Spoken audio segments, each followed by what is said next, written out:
刚才我问说这个题目是谁给的，杨老师说是他给的，我就跟他说，那个题目我也没有什么记起来，但是知道又财又水，然后这个应该跟我们的这个禅宗一般上我们是挑财运水，但是杨老师又单财，我们那边是挑财，他是单财，我们是运水，他是喝水，念错的话是喝水哦。河呢，应该是念河呢，河水。那我觉得，这个杨老师有一点点靠海。你说我怎么样去担财呢？我小的时候有砍柴的因为家里其实也不是我们用应该我那年住那边的时候呢，可能他们家里就那个屋主他们有烧，用木材烧，然后他们煮一些东西。那我有时候有好玩的时候，我就拿他的木材在那边看。那讲说运水呢，有，因为我们还是要用水桶拿一些水。但现在又讲叫我们去挑财运水的话，是有一点点的那个不合时宜耶。你们现在谁家里还有挑财运水的？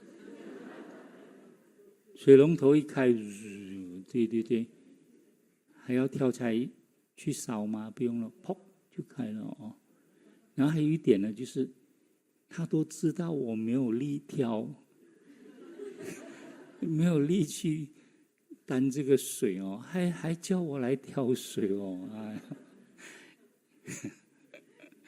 我们的杨老师太可爱了哦，所以今天呢，我就因为这个不是我的长处啦我也不会担财，不会挑财也不会运水，也不会合水那我只会做什么呢？我会写画画，对不对那所以我就不要讲那个我不擅长的，我讲我擅长的那我擅长的呢，有时候我常常跟人家讲，我自我感觉非常良好。那么这样子的一种感觉呢，就是在做事情的时候呢，就比较有信心当然，我们大家知道这句话呢，可褒可贬有些人拿这句话是笑人家，这个有点不自量力自我感觉良好，我还何止良好，非常良好。那主要呢是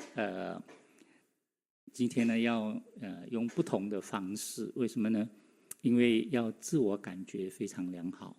然后要告诉大家我有多厉害。那我的厉害表现在什么地方呢？刚才顾老师也介绍一下很多书现在我的书记录大概有100本左右大概人家叫竹作等身你看我都不谦虚那书贴起来，其实书现在贴起来还是没有我那么高啦还是没有我那么高之前呢我就有带了2本书画画的书就办2个展。那么这次这边没有带来，因为明天要放文化馆不是那个不是文化馆，是那个法古文化。那么这次呢，我也带了3本书。那么这3本书呢，其中有1本是在那个波兰写成的波兰写的这本是在波兰的时候写。那时候我也讲正道歌，然后借用正道歌的这个句子，然后我自己写他的寄送他一句，然后我也用他的文字，然后我自己组成自己的寄送，所以叫做正道歌颂你们没有机会看到的哦，去马来西亚然后第二本呢，是我2021年的时候写，那时候呢，我在给法古的那个人生杂志写稿的时候，有一段时间我每年都要写。最近这个专栏慢慢它可能会拿掉，然后可能换别的。那我在写的时候呢，写了很多。有一年我忽然间心血来潮，因为我写了这个以后呢，我就想，我也可以用这个所谓的信心名，然后写了12个寄送然后就交给法古的这个就人生杂志出版。那么疫情期间就蛮得空的，后来我想想，因为我都设法说每年要出一本书，就自己写的或者是还没有发表过的一些书。然后2021年的时候就想要写，我说要写什么，就先写这个信心名的颂。有信心名我4个句子一个句子4个字，然后这样结成一句，然后每一个字作为开头的，然后写成那个寄颂，然后就写完了。写完了以后呢，我就想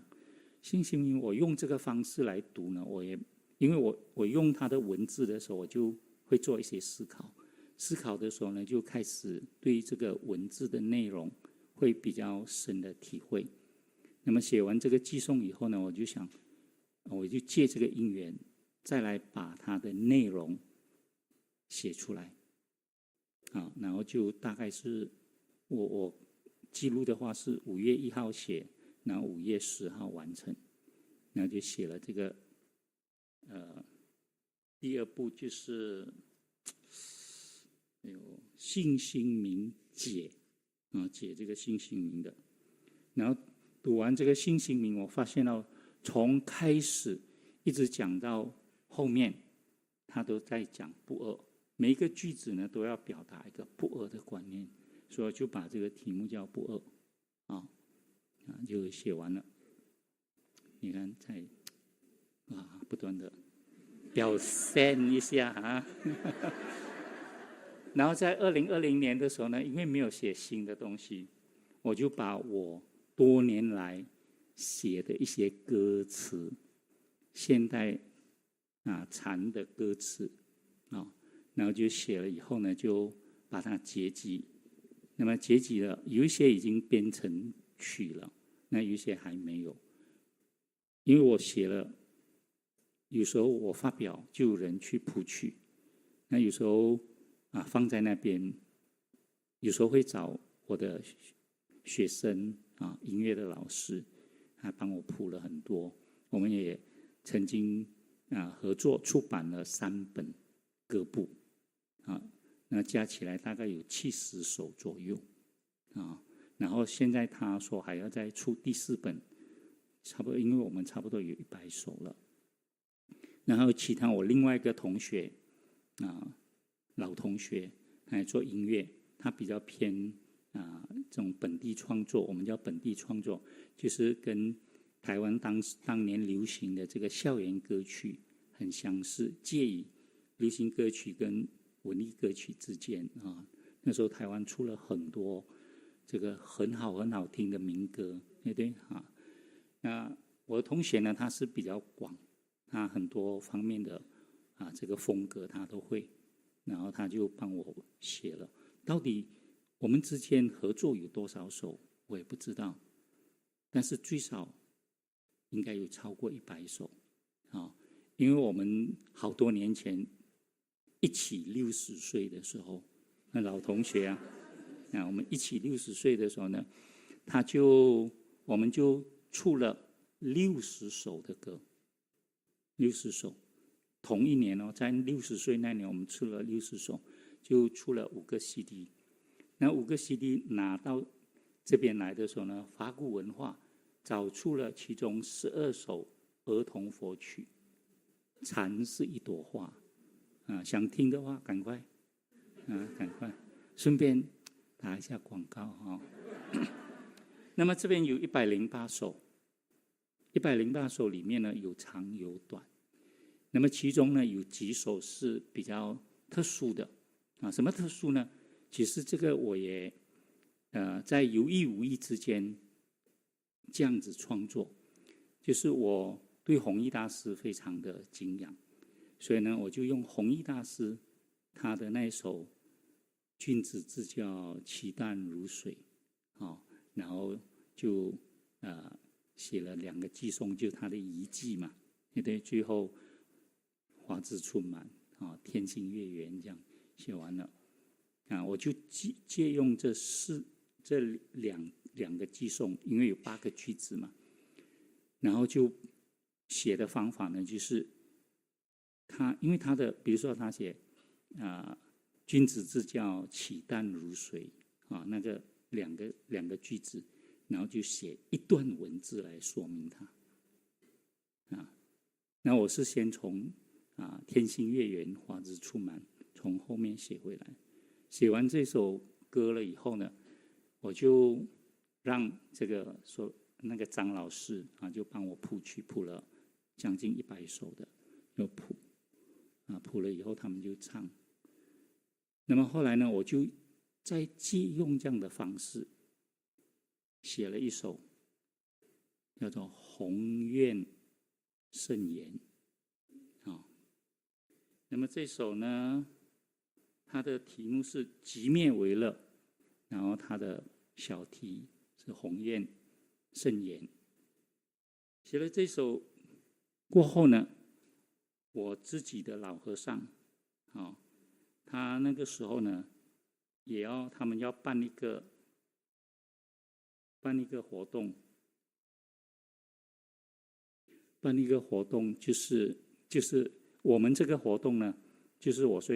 那个张老师的那个活动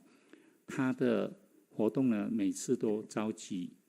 大概100个人200个人来做大合唱，不过不是专业的合唱团，就是叫做什么东凑西凑的那些杂牌军就是我们那边没有一个团体可能有这么大规模的合唱团，就很多个团体，很多地方的团体，你这个地方有5个，那个地方有20个，这个地方可能有30个他们就组合，然后就唱，他就去教他们，给他们谱，然后他们那边有老师教了以后就办一个活动叫做海潮会。海潮会这首词其实我已经在很多年前就创作了，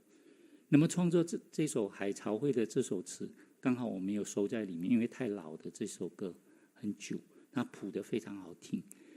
然后那首歌谱出来的时候呢，也是一个因缘，就是我在怡保的时候，一个佛友的家有时候我会下去，然后有活动就办活动，没有活动有时候就在附近，因为那个时候我比较空闲没有那么多活动，不用到处跑，所以经常会有这种比较休闲的活动。那么在那边呢，吃饱了我就要躺下来休息，那么心里面一直酝酿，因为有一个老师，也是他们很多都是我们那边很多这些活动都是老师在推，他们想办一个全马的这个很大型的一个比如说合唱团，他们的心念里面就是组合全国的这些合唱团来组成一个很大的合唱团。我们合唱团有时候规模大到100多200个人，哇，这个专业都没有这样多人呢很厉害不错。然后他就想说要写一个主题曲，然后我就写出来，就交给那个张卫乾老师，结果他谱了。我那一首歌写的时候，大概就是1个上午，一气呵成。前面1-2个句子出来的时候呢，下面的句子都出来了，就把它写完。给他的时候，大概他也是3几天就把曲谱出来了，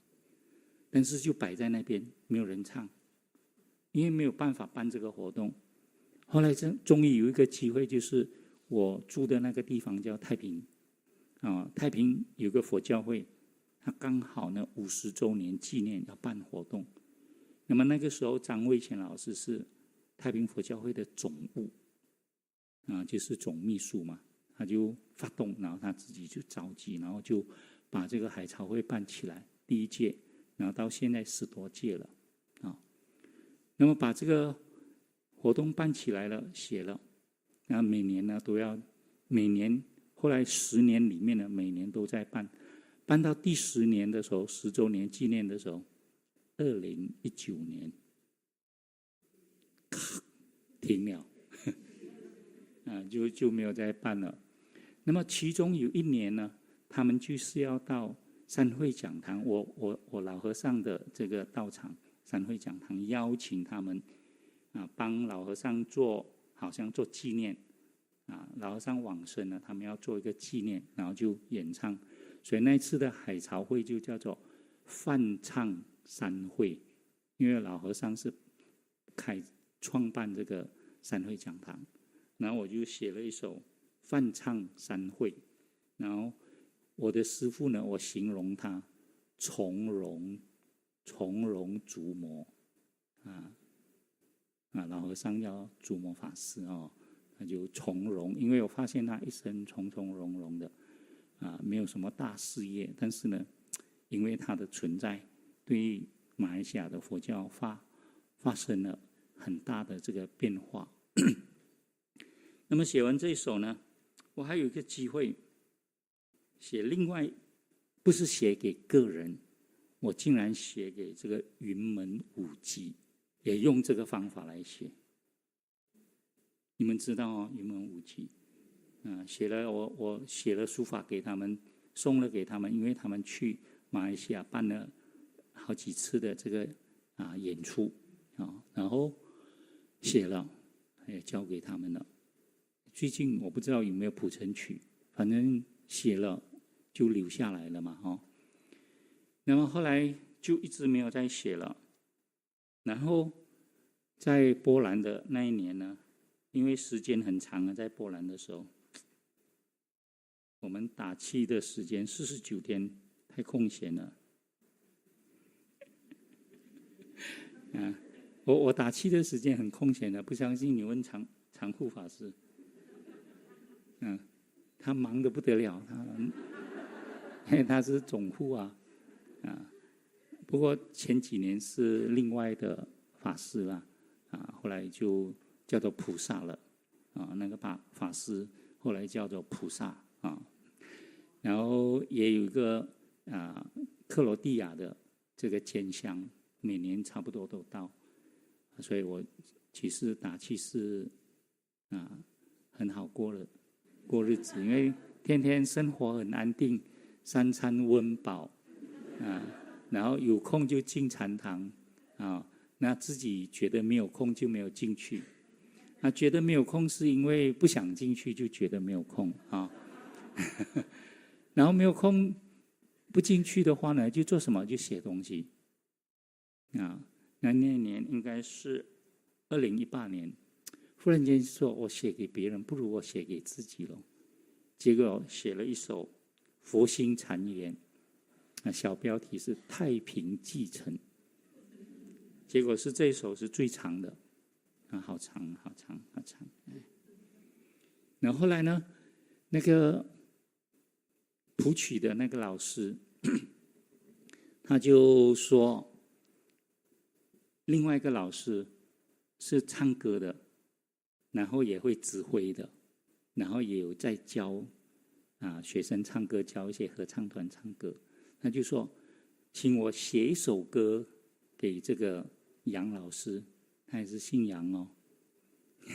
给杨老师唱结果想说写一首歌给他唱，不如我就写他好了，就写了他所以是歌者，他是歌者，因为他是唱歌的，所以我小题呢叫做歌者，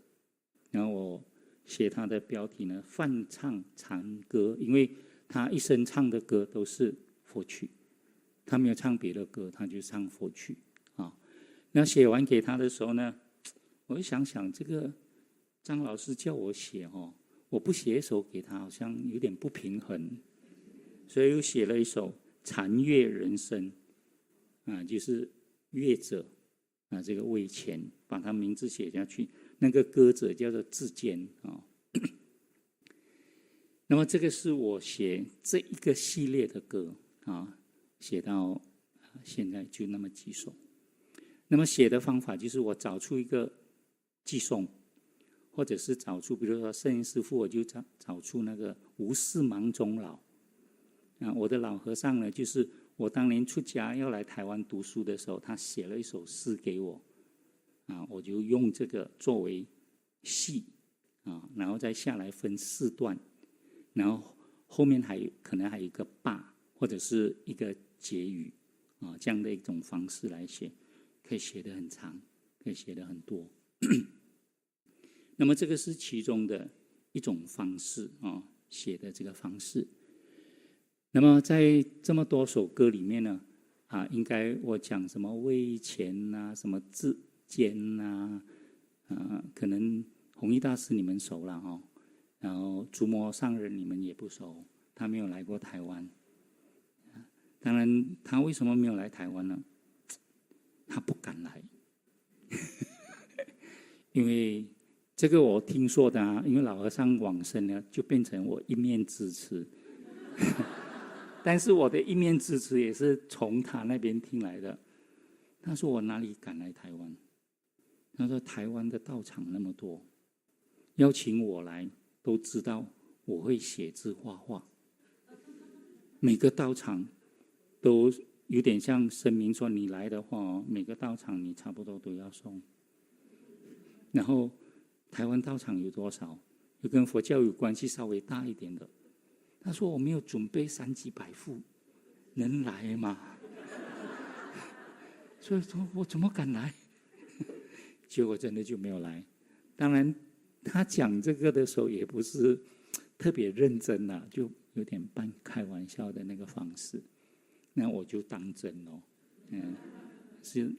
台湾的长老吓到他